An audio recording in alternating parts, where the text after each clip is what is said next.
एक सवाल के साथ हम शुरू करेंगे। मानो प्रभु आज हमसे एक सवाल कर रहे हो, क्या तुम्हारे अंदर आग अभी भी जल रही है या गुनगुने हो गए हैं? वास्तव में वर्तमान की कलीसिया लौदीकिया की कलीसिया है, आखिरी कलीसिया है, 7वीं कलीसिया है, और जिसको प्रभु उलाहना दे रहा है, चेतावनी के साथ है कि तू न ठंडा है और न गर्म है, तो गुनगुना है। गुनगुनापन क्या है वास्तव में?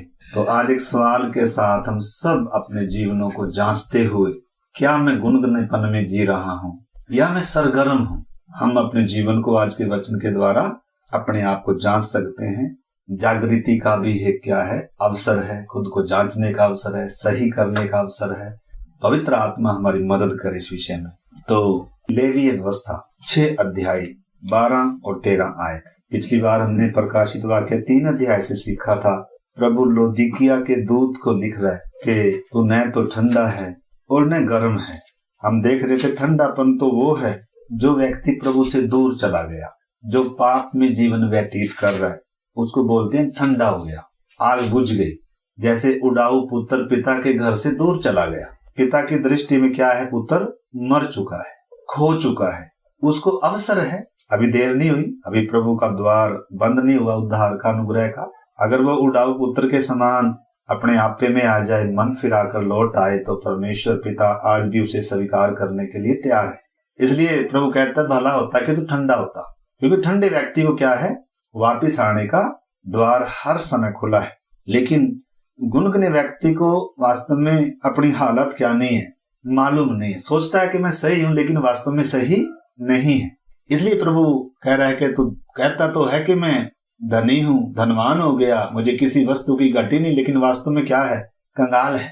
तो वो ऐसी हालात है, आत्मिक हालात है, जिसे स्वयं भी जानता नहीं है। कह रहा है तुझे एहसास ही नहीं है तेरी अंदर की हालात कैसी है। वास्तव में गुनगुना है, मैं तुझे उगलने पर हूं। अभी उगला नहीं है, लेकिन प्रभु कह रहा है मैं तुझे उगलने पर हूं, मैं द्वार पर खड़ा हूं। प्रभु का आगमन निकट है, फिर भी प्रभु मौका दे रहा है। हर किसी को प्रभु मौका दे रहा है, चाहे भले जीवन में कैसी भी बातें आ गई हो, लेकिन प्रभु फिर भी मौका दे रहा है। सफेद वस्त्र लेने का, ताया हुआ सोना मोल लेने का, आंखों में सुरमा, मतलब उस आग को फिर से पाने का अवसर है। तो लेवीय व्यवस्था 6 अध्याय का हमने देखा था। लेवीय व्यवस्था 6 का 12 और 13 आयत हमने देखा था। कहीं हम सीख रहे थे, लूत के जीवन में कोई वेदी नहीं थी, अब्राहम के जीवन में वेदी थी। वेदी दर्शाती है विश्वास के जीवन को। जब हम अब्राहम के संदर्भ में इसको सीखते हैं, विश्वास के जीवन को, प्रार्थना के जीवन को, आराधना के जीवन को और परमेश्वर के साथ के संबंध को दर्शाती थी वेदी। लूत के जीवन में ये नहीं थी, अब्राहम के जीवन में थी। इसलिए अब्राहम के जीवन में भले कुछ कमी घटी आई, परमेश्वर उसको लेकर आया। परमेश्वर ने उसको छोड़ा नहीं, उसको त्यागा नहीं। परमेश्वर कभी छोड़ता नहीं। कमी आई तो भी परमेश्वर ने कमियों को क्या किया? ठीक किया। हम उन बातों को भी उसमें देख सकते हैं। लेकिन लूत के जीवन में कोई क्या नहीं थी? वेदी नहीं थी। मतलब विश्वास का जीवन नहीं है, परमेश्वर के साथ संबंध नहीं है, बलिदान नहीं है, आराधना नहीं है। वेदी नहीं है तो आग नहीं है, क्योंकि वेदी पर आग आती है। तो एक ऐसा स्थान होता था जो पत्थर की एक वेदी होती थी। तो वो तो था जब मंदिर से पहले का एक समय था। लेकिन उसके बाद परमेश्वर ने मिलाप का तंबू जब बनवाया, उस मिलाप के तंबू में वेदी का अहम रोल था। सबसे पहले वेदी ही आती है जहां बलिदान होता है, जहां पापों का प्रायश्चित होता है। तो इधर परमेश्वर का वचन 6 अध्याय लेवीय व्यवस्था में जो नियम दे रहा है, 6 अध्याय का 12-13 हमने पढ़ा था। वेदी पर अग्नि जलती रहे और कभी बुझने न पाए, और याजक प्रति भोर को उस पर लकड़ियां जलाकर होम बलि के टुकड़ों को उसके ऊपर सजाकर धर दे, और उसके ऊपर मेल बलियों की चर्बी को जलाया करे। वेदी पर आग लगातार जलती रहे, वह कभी बुझने ना पाए। मतलब परमेश्वर के मंदिर में एक वेदी है जहां बलिदान चढ़ता है, जहां आग जलती है। ये तो था मिलाप वाले तंबू में। या उसके बाद जो सुलेमान के द्वारा पत्थरों का भवन बनाया यरूशलेम में, वहां भी एक बड़ी वेदी थी। सबसे पहले मंदिर में प्रवेश करते समय होम बलि की वेदी होती है। तो इधर जब परमेश्वर जो अपना व्यवस्था दे रहा है, जो मंदिर में जो सेवा करने वाला व्यक्ति है, जो याजक है, पुरोहित है, उसका कर्तव्य है कि वेदी पर आग कभी बुझने ना दे। वेदी हर समय क्या रहनी है? जलती रहनी है। आग हर समय जलती रहनी है और प्रति भोर उसके ऊपर लकड़ियां सजा कर रखनी है और होम बलि को टुकड़ों को ऊपर करके क्या करना है? उसको सजाना है। तो प्रतिदिन बलिदान है।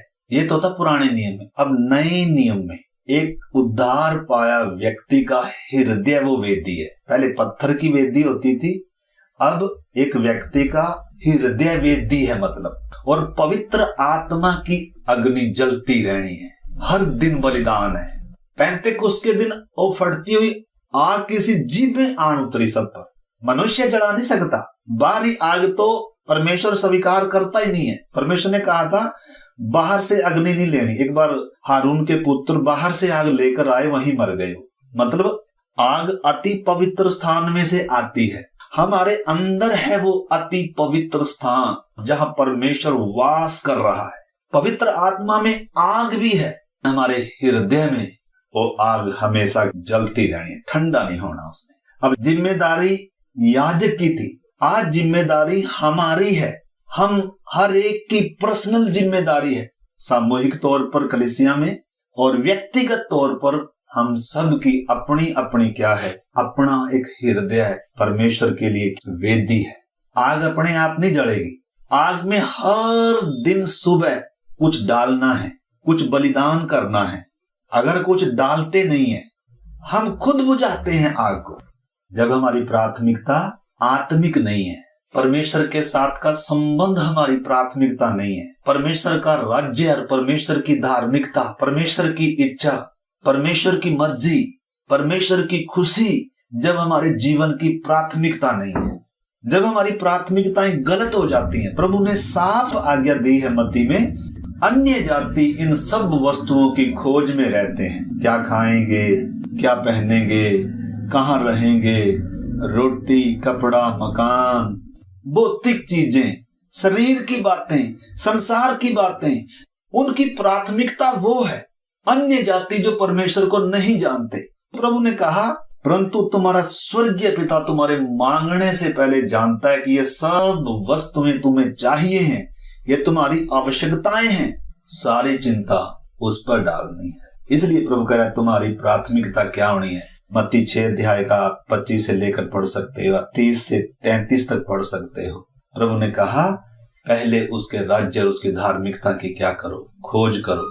तो प्राथमिकता हमारी, अगर एक विश्वासी की प्राथमिकता परमेश्वर के साथ का संबंध नहीं है, परमेश्वर की खुशी के लिए जीना नहीं है, तो आग धीरे धीरे धीरे धीरे क्या होती जाएगी? बुझती जाएगी। बात को समझना दे। इसलिए प्रभु कह रहा है तू न तो ठंडा है न गर्म है। इसलिए प्रभु कह रहा है सरगर्म हो, मन फिरा।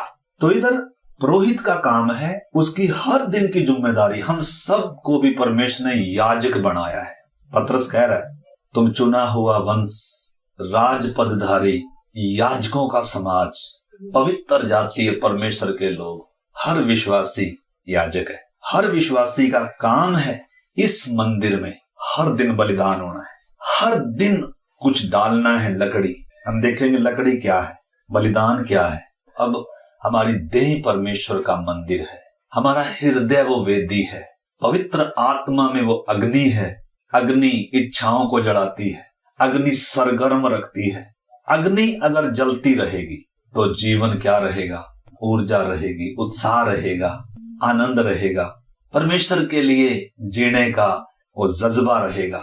अन्यथा धीरे धीरे जब आग बुझ जाती है, फिर प्रार्थना में मजा नहीं आता, फिर वचन में मजा नहीं आता, फिर सिर्फ कई बार फॉर्मेलिटी होती है।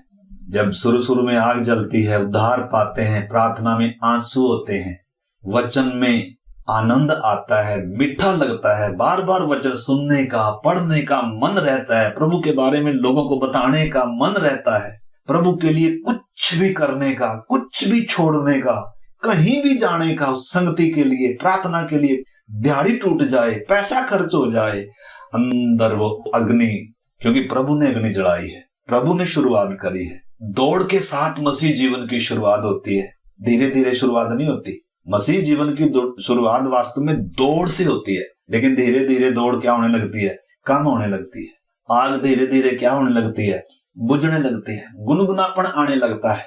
तो सबसे पहले तो प्राथमिकताएं हम देख रहे थे, जब प्राथमिकताएं गलत हो जाती हैं। इसके लिए एक उदाहरण है लूका 10 अध्याय का 38 से, मत्ती 6 का 30 से 33 तक भी आप इसमें लिख सकते हो।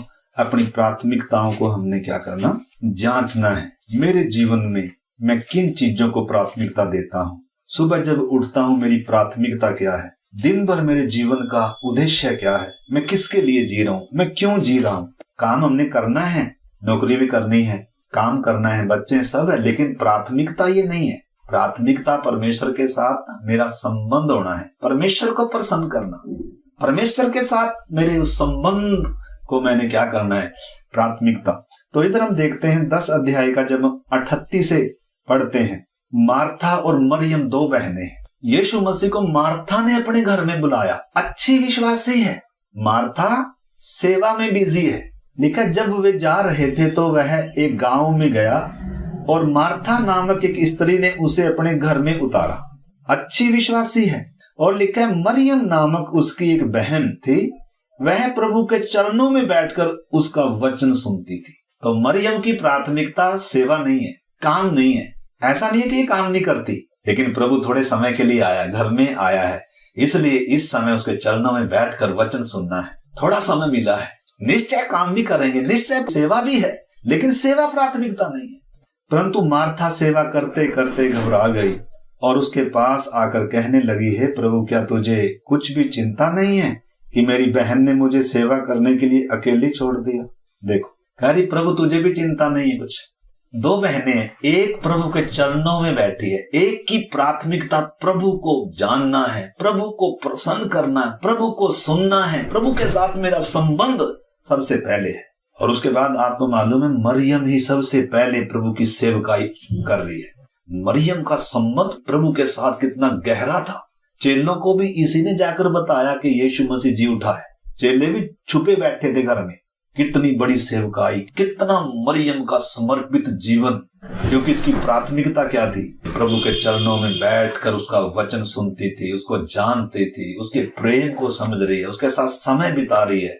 लेकिन मार्था सेवा करते करते घबरा गई, बुड़बुड़ा रही है और प्रभु को भी कह रही है, क्या प्रभु तुझे मेरी चिंता नहीं, मेरी बहन ने मुझे अकेली छोड़ दिया है, इसलिए उसे कह कि मेरी सहायता करे। प्रभु ने उसे उत्तर दिया, मार्था, हे मार्था, तो बहुत बातों की चिंता करती और घबराती है। मतलब ये चिंता में है, बहुत बातों की चिंता में है। ये विश्वासी तो है, लेकिन इसकी प्राथमिकताएं गलत हैं। प्रभु जब पास है, प्रभु के चरणों में समय ना बिताकर, प्रभु के साथ उस संबंध को गहरा ना कर कर, प्रभु को ना सुनकर काम में बिजी है, सेवा में बिजी है।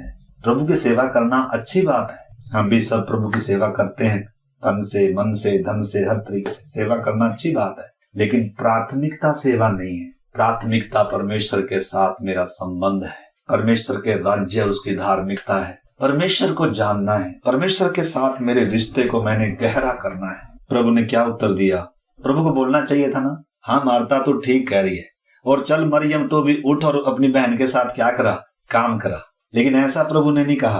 प्रभु ने उससे उत्तर दिया, मार्था, हे मार्था, तू बहुत बातों के लिए चिंता करती और घबराती है, परंतु एक बात तो अवश्य है, और उस उत्तम भाग को मरियम ने चुन लिया है, जो उससे कभी छीना नहीं जाएगा। मतलब एक ऐसा भाग है जो कभी भी छीना नहीं जाएगा, मौत नहीं छीन सकती। बाकी सारी चीजें मौत छीन लेगी, एक दिन मौत की घंटी बजेगी, सारा कुछ छीन लिया जाएगा। या मौत छीन लेगी, या सरकार छीन लेगी, या मसीह विरोधी छीन लेगा, या दुनिया छीन लेगी। जिसके लिए सारी उम्र जिए, जिसको सारी उम्र हमने, तो हम सब ने अपने जीवनों को जांचना है, मैंने कौन सा उत्तम भाग चुना है जो कभी छीना नहीं जाएगा। हमारी प्राथमिकता को जांचना है, हमारी प्राथमिकताएं क्या है। दूसरी बात हम देख रहे थे, प्रार्थना का टूटना। प्रार्थना वास्तव में ऑक्सीजन है एक मसीह जीवन की, श्वास है। मतलब जब पहला थिस्सलुनीकियों 5 अध्याय का 17 आयत हम पढ़ लेते हैं। निरंतर प्रार्थना में लगे रहो। पहली सदी की कलीसिया प्रार्थना में लोलीन रहती थी। इधर लिखा है निरंतर, कंटिन्यू प्रार्थना में लगे रहो। ऐसा नहीं कि हर समय घुटने के बल बैठकर प्रार्थना में लगे रहे, वो वाली प्रार्थना नहीं, परंतु हाँ एक समय घुटनों के बल प्रार्थना करी, एकांत में प्रार्थना करी, सामूहिक रीति से प्रार्थना करी, और उसके बाद उठने के बाद भी मतलब एक प्रार्थना के वातावरण में रहना। क्योंकि हमारे अंदर एक वेदी है, वेदी पर आग चलती रहनी है। हर दिन सुबह जब हम उठते हैं, सबसे पहले प्रार्थना, सबसे पहले बलिदान, सबसे पहले आराधना, परमेश्वर के साथ का संबंध। लेकिन अगर हमारी प्राथमिकता सबसे पहले काम है या और चीजें हैं, आजकल सोशल मीडिया है, इंटरनेट है, मोबाइल है, तो निश्चय स्वाभाविक है उठते ही हमारा ध्यान किस पर जाए, मोबाइल पर जाए। सोशल मीडिया में कितने ऐसी जगह प्लेस हैं, परंतु क्या हम सचमुच में सबसे पहले उठकर बाइबल को ढूंढते हैं, परमेश्वर की उपस्थिति को ढूंढते हैं, उस मन्ना को बटोरते हैं, आत्मा में बल पाते हैं? ये हमारी जिम्मेदारी है। क्या तुम नहीं जानते तुम्हारी देह परमेश्वर का मंदिर है, मंदिर में वेदी है, वेदी हमारा हृदय है, हर दिन वेदी पर बलिदान होना है। रोमियो की पत्री 12 अध्याय हर एक विश्वासी की सेवा है। जब 12 अध्याय पूरा पढ़ेंगे तो ये सेवा का जीवन है। इसलिए हे भाइयों, मैं तुमसे परमेश्वर की दया स्मरण दिलाकर विनती करता हूं कि अपने शरीरों को, पहले जानवरों का बलिदान होता था, लेकिन यीशु के बलिदान के बाद नए नियम में पवित्र आत्मा आने के बाद अब इधर क्या है, परमेश्वर का दास लिख रहा है, इसलिए हे मेरे भाइयों, मैं तुमसे परमेश्वर की उस दया को स्मरण कराकर विनती करता हूं। न्याय को याद कराकर नहीं, बल्कि दया को स्मरण कराकर विनती करता हूं, उस बलिदान को याद कराकर, परमेश्वर के उस महान बलिदान को। और क्या कह रहा है, विनती करता हूं कि अपने शरीरों को जीवित और पवित्र और परमेश्वर को भावता हुआ बलिदान करके चढ़ाओ, यही तुम्हारी आत्मिक सेवा है। सेवा है मतलब हर विश्वासी की सेवा है। हर विश्वासी मंदिर है परमेश्वर का, उसका हृदय है, वो वेदी है, पवित्र आत्मा में आग है। आग तभी जलेगी जब बलिदान करेंगे। आग तब उतरती थी जब बलिदान किया जाता था। अगर बलिदान नहीं करते, मैं अगर परमेश्वर के मंदिर में अगर याजक का काम नहीं कर रहा हूं, मैं बलिदान नहीं चढ़ा रहा हूं, पत्रस में लिखा हुआ है, इब्रानियों में भी लिखा हुआ है, परमेश्वर का पवित्र समाज बनकर ऐसे बलिदान चढ़ाओ जो परमेश्वर को ग्रहण योग्य है। अगर महायाजक है तो निश्चय बलिदान भी होगा। महायाजक का या याजक का काम है परमेश्वर के लोगों के बीच में मध्यस्थता करना है, प्रार्थना का जीवन होना है, पड़ोसियों के लिए प्रार्थना, कलीसिया के लिए प्रार्थना, कितने विषय हैं प्रार्थना के लिए, अपने व्यक्तिगत जीवन के लिए। ये कोई बोझ नहीं है, ये कोई भक्ति नहीं है। ये अगर हम भक्ति करें तो थक जाएंगे एक दिन। ये तो परमेश्वर के साथ क्या है, एक मीठी संगति है, संबंध है। नए जन्म के बाद परमेश्वर की आत्मा का वो कार्य होता है। इसलिए लिखा है, जिनका हृदय छिदा, जिन्होंने उद्धार पाया, बपतिस्मा लिया, उनमें मिल गई। वो प्रार्थना में लोलीन है। वो कोई नियम नहीं दिए गए थे कलीसिया को, परंतु आत्मिक जीवन तो हम सब ने करने वाला ये काम है। लिखा है, इस संसार के सदृश ना बनो। हमें परमेश्वर के सदृश बनने के लिए बुलाया गया है। हमें यीशु मसीह के सदृश होने के लिए बुलाया गया है, उसके स्वभाव में ढलने के लिए बनाया गया है, जो पिता को समर्पित है। तो हम सब ने अपनी बुलाहट को, अपनी सेवा को, अपने स्थान को समझना है, और समझना है क्या मेरा हृदय उस वेदी पर आग जल रही है या नहीं जल रही है। इधर लिखा है, संसार के सदृश न बनो, परंतु तुम्हारे मन के नए हो जाने से तुम्हारा चाल चलन भी बदलता जाए, ताकि तुम परमेश्वर की भली और भावती और सिद्ध इच्छा को अनुभव से मालूम करते रहो। अगर परमेश्वर की इच्छा मालूम होनी है तो बलिदान का जीवन होना है। हमारे हृदय में वो पवित्र आत्मा की अग्नि, प्रभु ने कहा ना, अधर्म के बढ़ने से बहुतों का प्रेम ठंडा पड़ जाएगा। तो ठंडापन, आपको मालूम है इजराइल ने परमेश्वर की वेदी को गिरा दिया। एलिया परमेश्वर का दास आया, पहला राजा 18 अध्याय 30, पूरा पढ़ सकते हैं बाद में। तब एलिया ने सब लोगों से कहा, मेरे निकट आओ, और सब लोग उसके निकट आए। तब उसने यहोवा की वेदी को जो गिराई गई थी मरम्मत की। वेदी गिरा दी, सोच कर देखो, किसने? इजराइलियों ने वेदी गिरा दी। तो इसका मतलब परमेश्वर से कोई संबंध ही नहीं है, कोई प्रार्थना ही नहीं है, कोई बलिदान ही नहीं है, परमेश्वर हमारे जीवन में कोई जगह ही नहीं रखता। देखो, प्रार्थना ना करना ये साधारण बात नहीं है। एक उद्धार पाए व्यक्ति के लिए प्रार्थना ना करना, आपको मालूम है गतसमनी बाग में यीशु मसीह प्रार्थना कर रहा है और चेले सो रहे थे। प्रभु ने कहा जागते रहो और प्रार्थना करो कि तुम परीक्षा में ना पड़ो। अगर जागते नहीं रहेंगे, अगर प्रार्थना नहीं करेंगे तो पक्का है परीक्षा में पड़ेंगे। और चेले परीक्षा में पड़े भी, यीशु का इनकार करना पड़ा, यीशु का इनकार करके चले गए, क्योंकि ये प्रार्थना नहीं कर रहे थे, ये सो रहे थे। जो प्रार्थना नहीं करते मतलब उनकी आग बुझ जाती है, वो परीक्षाओं में गिर जाते हैं। इसलिए इन्हीं दिनों मतलब जागने का दिन है, वेदी सही करने का दिन है और वेदी पर बलिदान करने का दिन है, समर्पण करने का समय है। आग फिर से आएगी, फिर से प्रभु अग्नि जलाएगा, लेकिन क्या करना होगा? समर्पण करना होगा, लकड़ी डालनी होगी। हमारा हृदय क्या है? वेदी है। तो गुनगुनापन है क्या? वास्तव में प्रार्थना तो कर रहे हैं लेकिन प्रभु के साथ संबंध नहीं है, संपर्क नहीं हो रहा। मतलब वचन तो पढ़ रहे हैं लेकिन वचन ऊर्जा नहीं दे रहा, भोजन नहीं बन रहा। संगति भी कर रहे हैं लेकिन तृप्ति नहीं आ रही आत्मा में, तो गुनगुनेपन की हालत हो जाती है ऐसे। और ये खतरनाक भी है। तो आग बुझती कैसे, मैंने बताया। सबसे पहले तो प्राथमिकता जब हमारी गलत हो जाए, दूसरा जब प्रार्थना का जीवन ना हो, श्वास टूट जाना। तो प्रार्थना ऑक्सीजन है, परमेश्वर के साथ संबंध है, बातचीत है। इसलिए प्रभु ने कहा जब तुम प्रार्थना करो, ऐसा नहीं लिखा यदि तुम प्रार्थना करो। प्रभु ने कहा जब तुम प्रार्थना करे तो किधर जा? भीतर की कोठरी में जा। मतलब एक ऐसा स्थान होना चाहिए जहां परमेश्वर के साथ मेरा क्या हो, उस वेदी पर मैंने आना है। हर दिन, हर सुबह हमारे अंदर क्या आना है? मतलब परमेश्वर के साथ का संबंध होना है। अगर वो प्राथमिकता ना हो, हर सुबह वो प्राथमिकता ना हो, वचन, प्रार्थना, संगति, तो वास्तव में हमारा हृदय फिर कितना बंट चुका है। हमारे हृदय की हालात देखें, फिर कहाँ क्या हो चुकी है, सोच कर देखें। ये साधारण बात नहीं है। हम इतने बिजी हो जाते हैं कई बार, प्रार्थना नहीं है। प्रार्थना है तो सिर्फ बस क्या हो गया, बस थोड़ी देर के लिए, नहीं, ऐसा नहीं। प्रभु सुबह भोर में उठते थे, एकांत जगहों में जाते थे। प्रभु ने कितनी प्रार्थना के उदाहरण दिए, कितना प्रभु ने चेलों को दिखाया, अलग अलग विषय देकर ऐसे प्रार्थना करनी। प्रार्थना में क्या मांगना, क्या नहीं मांगना, किन बातों के लिए प्रार्थना करना। तो प्रभु ने बहुत सारी प्रार्थनाएं चेलों को सिखाई, लेकिन चेले प्रार्थना में सो रहे थे, इसलिए परीक्षा में हार गए। जब हम प्रार्थना नहीं करते, जब हमारा परमेश्वर के साथ का वो संबंध कमजोर है, प्रार्थना का जीवन नहीं है, तो हम पक्का क्या हो जाएंगे? परीक्षाओं में हार जाएंगे, गिर जाएंगे। आग बुझने का तीसरा कारण हम देख रहे थे, गलत संगति है।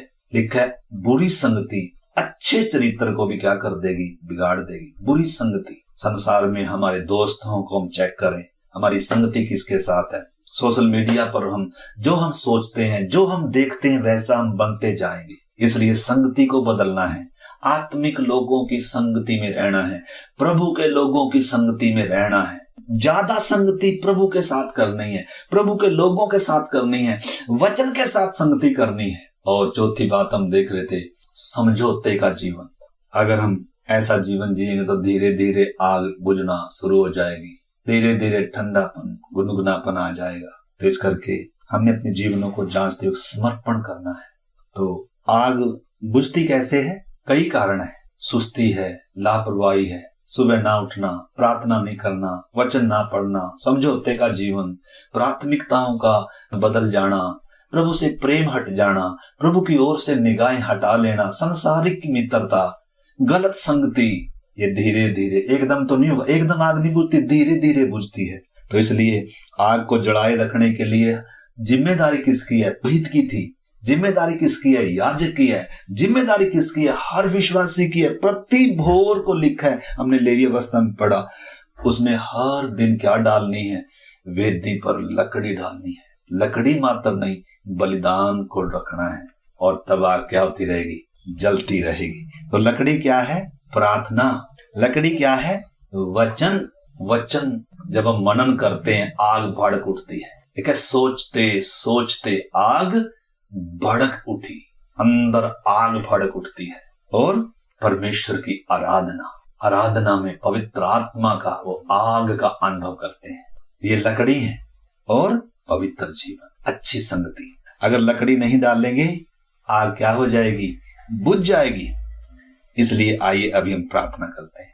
इसमें और भी बातें, समय ज्यादा हो जाएगा। आइए हम प्रार्थना करें, अपने जीवनों को जांचें। और इन्हीं दिनों अगर हम गुनगुने हो गए, प्रभु कहता है सरगर्म होना है, आग को फिर से वापस पाना है। प्रतिदिन सुबह भोर में उठें, अपनी नींद को, अपने आराम को बलिदान करें। खाना पीना परमेश्वर का राज्य नहीं है, वचन कहता है। प्रभु ने कहा जागते रहो और प्रार्थना करते रहो। छोटी छोटी प्रार्थना करें, एक निर्णय लेकर उठें। हर कोई कहे मेरी जिम्मेदारी है, हर दिन वेदी पर लकड़ी डालूंगा, बलिदान करूंगा, पवित्र आत्मा की वो आग मुझ में जलेगी। हालेलुया। प्रभु फिर से अग्नि भेज, फिर से अग्नि जला कर हर दिन हम प्रार्थना करें। प्रभु मेरे अंदर आग बुझने ना पाए, मेरा प्रेम ठंडा होने ना पाए, मैं गुनगुनाना होने पाऊं। प्रभु तेरे आगमन तक मैं बत्ती के समान जलता रहूं। प्रभु मैं सरगर्म रहूं, उत्साहित रहूं। प्रभु जी मैं आपको, आपके वचन को, संगति को, आपके साथ के संबंध को मैं प्राथमिकता दूं। प्रभु जी अगर आप चाहते हैं तो ऐसा कर हर कोई समर्पण की प्रार्थना करें। हे प्रभु यीशु, मैं स्वीकार करता हूं कि मेरी आग ठंडी हो गई है, मैं गुनगुना हो गया हूं। प्रभु आज मैं मन फिराता हूं, मेरी वेदी को फिर से जला दे। प्रभु जी पवित्र आत्मा मुझे फिर से सरगर्म कर, अग्नि जला मुझ में, मुझे जोशीला बना, मैं तेरे लिए जी सकूं, मैं तेरी खुशी, तेरी महिमा के लिए जी सकूं। मैं निर्णय लेता हूं प्रभु, मेरी आग में कभी बुझने नहीं दूंगा। हर दिन सुबह उठूंगा, हर दिन तुझे निहारूंगा, तुझे पुकारूंगा, तेरा धन्यवाद, तुझे बलिदान अर्पण करूंगा। प्रभु जी दाऊद कहता है प्रति भोर मेरी प्रार्थना हे परमेश्वर तेरे सन्मुख पहुंचेगी। आइए प्रार्थना करें, समर्पण करें। हर दिन मैं सुबह प्रार्थना के लिए उठूंगा, मैं प्रभु के साथ अपना समय बिताऊंगा, मैं नींद से प्रेम नहीं करूंगा, मैं सुस्त और आलसी व्यक्ति नहीं बनूंगा, मैं सरगर्म बनूंगा, मैं वचन मनन करूंगा। प्यारे प्रभु आज के इस पवित्र वचन के लिए हम आपको धन्यवाद करते हैं, विनती करते हैं प्रभु जी हमारे अंदर पवित्र आत्मा की अग्नि जला। प्रभु जी हम सरगर्म रहे, प्रभु जी हम आपके लिए जले। प्रभु जी प्रार्थना का, आंसुओं का, घुटनों का, उपवास का, बलिदान का जीवन हो जाए। हमारा मसीह जीवन क्रूस केंद्रित जीवन हो जाए। प्रभु जी हम गुनगुने ना हो प्रभु जी, हमारा प्रेम ठंडा ना होने पाए, हमारी अग्नि बुझने ना पाए, हम सरगर्म रहे। प्रभु जी हम सब पर आप ऐसा अनुग्रह करना, हमारी प्राथमिकताएं भौतिक ना हो, संसारिक ना हो, हम संसार के सदृश्य ना हो। प्रभु जी हम आपके सदृश्य बने, हम आपकी तरह बने, हम आपकी तरह चले। प्रभु जी आपकी बाट जोने वाले बने, आपके आगमन को प्रिय जाने, स्वर्गीय बातों पर, आत्मिक बातों पर मन लगाएं। प्रभु जी हमारी सहायता कर, हमारी गलतियों को माफ कर। आज से ही प्रभु हम निर्णय लेते हैं, हम आपके साथ के संबंध को गहरा करेंगे, प्रार्थना जीवन में बिल्ड होंगे। प्रभु जी आत्मिक बातों को प्राथमिकता देंगे। प्रभु जी हमारी सहायता कर खुदा, आपके हाथों में सौंपते हैं। प्रभु सारा आदर महिमा आपको देते हुए प्रार्थना यीशु मसीह के नाम से हम मांगते हैं, आमीन।